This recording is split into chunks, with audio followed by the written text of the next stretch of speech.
I just want to ask you one more question about January 6th. When you voted to impeach the president, you said this. He, quote, summoned this mob, assembled the mob, and lit the flame of this attack. Everything that followed was his doing. There has never been a greater betrayal by a president of the United States of his office and his oath to the Constitution. Congresswoman, one of the things you certainly are is a straight talker. Would you vote to convict President Trump of incitement of insurrection? If I were in the Senate, I would obviously listen to the evidence. I think that that's the role the Senate has as jurors. I would also point out, though, Chris, that the Senate trial is a snapshot. There is a massive criminal investigation underway. There will be a massive criminal investigation of everything that happened on January 6th and in the days before. People will want to know exactly what the president was doing. They will want to know, for example, whether the tweet that he sent out calling Vice President Pence a coward while the attack was underway, whether that tweet, for example, was a premeditated effort to provoke violence. There are a lot of questions that have to be answered, and there will be many, many criminal investigations looking at every aspect of this, at everyone who was involved, as there should be. But I stand firmly by my statement. We've never seen that kind of an assault by a president of the United States on another branch of government, and that can never happen again. So just to press that, if you were in the Senate, would you vote to convict? If I were in the Senate, I would listen to the testimony. I would listen to the evidence. If you're a senator, you have a responsibility to be a juror, and I think that's very important. But I obviously believe and did then that what we already know is enough for his impeachment. What we already know does constitute the gravest violation of his oath of office by any president in the history of the country. And this is not something that we can simply look past or pretend didn't happen or try to move on. We've got to make sure this never happens again. Does it bother you that there was more open outrage among House Republicans to your vote to impeach the president, a vote of conscience, as you say, than to the years of misstatements by Congresswoman Marjorie Taylor Greene? Look, I think that, first of all, with respect to Congresswoman Greene, we've all been very clear. The things that she has said don't have any place in our public discourse, and we as a Republican conference should deal with that issue. We should have dealt with it. That's not something that the Democrats should be addressing on the floor of the House. We should have dealt with that. With respect to where we are as a party, I think that the vote in conference made very clear we are the party of Lincoln. We are not the party of QAnon or anti-Semitism or Holocaust deniers or white supremacy or conspiracy theories. That's not who we are. We believe in conservative principles and conservative values, and we believe in the Constitution.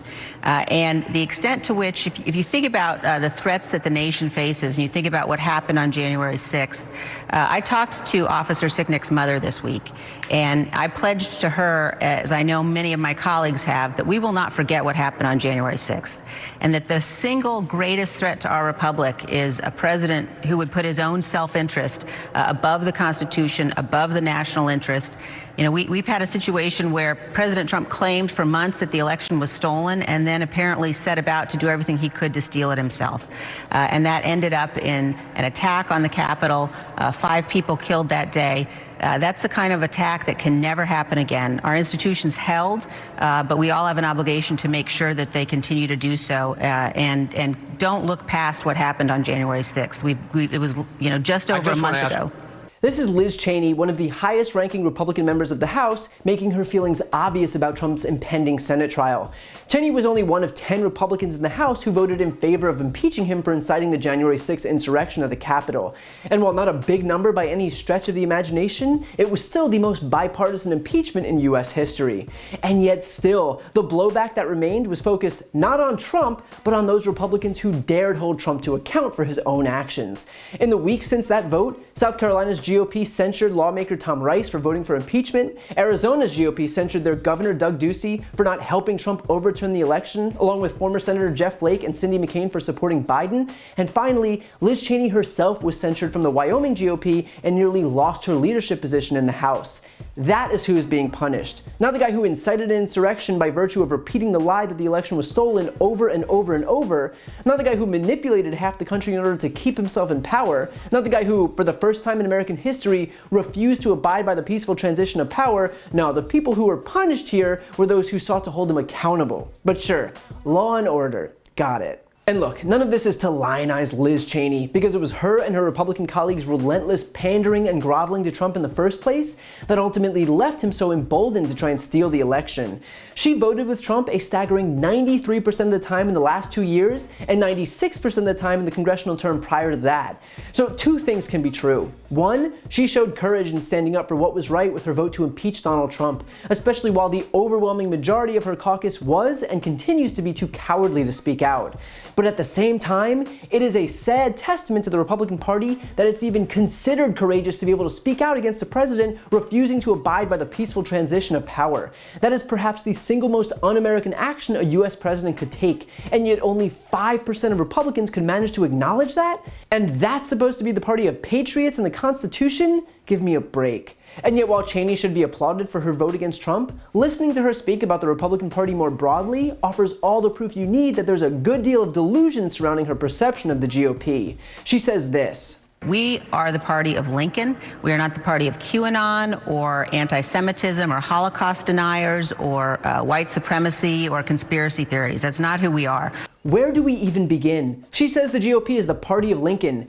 If the last figure who stood up for civil rights in your party was from the 1860s, you might want to rethink your party's position on things. And let's not pretend for a second that Abraham Lincoln would be a Republican today. The GOP is actively suppressing black votes. Lincoln freed the slaves. Do you maybe sense the friction there? She says we are not the party of QAnon, and yet 199 out of 210 Republicans voted to keep an avowed QAnon supporter on her committees. And this was the same party, by the way, that stripped Steve King of his committees because of his support for white nationalism, meaning that they recognize that the people they disapprove of shouldn't be on committees. So by virtue of refusing to strip Marjorie Taylor Greene of her committees is proof that they approve of her views, of which QAnon is the most prominent. Cheney says the GOP isn't the party of conspiracy theories, and yet some of the party's most vocal supporters traffic almost exclusively in conspiracy theories. From Pizzagate to QAnon to most recently, the big lie that the election was stolen, these are the people who show more allegiance to conspiracies than actual reality. And it's not just the supporters, even conservative media and elected officials do it. Fox News repeated the lie that the election was stolen nearly 800 times. Ted Cruz and Josh Hawley brought that lie to the point of an insurrection at the Capitol. Trump held a literal rally over a conspiracy theory that led to a mob where a police officer and a number of his own supporters were killed. Cheney may not like it, but the GOP is undoubtedly the party of conspiracy theories. Cheney says the GOP isn't the party of anti-Semitism or Holocaust deniers, but there is only one political party in this country whose adherents chant, "Jews will not replace us." There is only one party that uses George Soros and words like globalism as a thinly veiled euphemism to attack Jews. There is only one party that released campaign ads elongating now Georgia Senator John Ossoff's nose because he's Jewish. There is only one party that brought a Holocaust denier to the State of the Union when Matt Gaetz invited Charles Johnson. So when Cheney says these things, they might be wishful thinking, but they have zero basis in reality. So no matter how inconvenient this is for Republicans like Liz Cheney, who may recognize the importance of not seeming like a member of a far-right party of fringe lunatics, the fact is that she is a member of a far-right party of fringe lunatics. She is a member of the party that consorts with white supremacists and anti-Semites and conspiracy theorists and QAnon. The modern GOP is the party of Donald Trump, not the party of Lincoln. So they can hide behind the accomplishments of a civil rights icon from 150 years ago, but if the last time a Republican did anything to advance human rights was in the 1800s, that's not a badge of honor, it's an embarrassment. So while Liz Cheney was right to impeach Trump and deserves rightful praise for standing up, the truth is not selective. The first part of solving a problem is admitting that there is one, and the Republican Party has a number of them. So it is long past time that she acknowledges that. While you're here, please check out my podcast, No Lie with Brian Tyler Cohen. I take a deep dive into the top stories of the week, and I also interview major players in the world of politics, like Kamala Harris, Adam Schiff, Nancy Pelosi, Pete Buttigieg, Katie Porter, Al Franken, Cory Booker, Jamie Harrison, Mary Trump, and many more. Again, that's No Lie with Brian Tyler Cohen, available anywhere you listen to podcasts.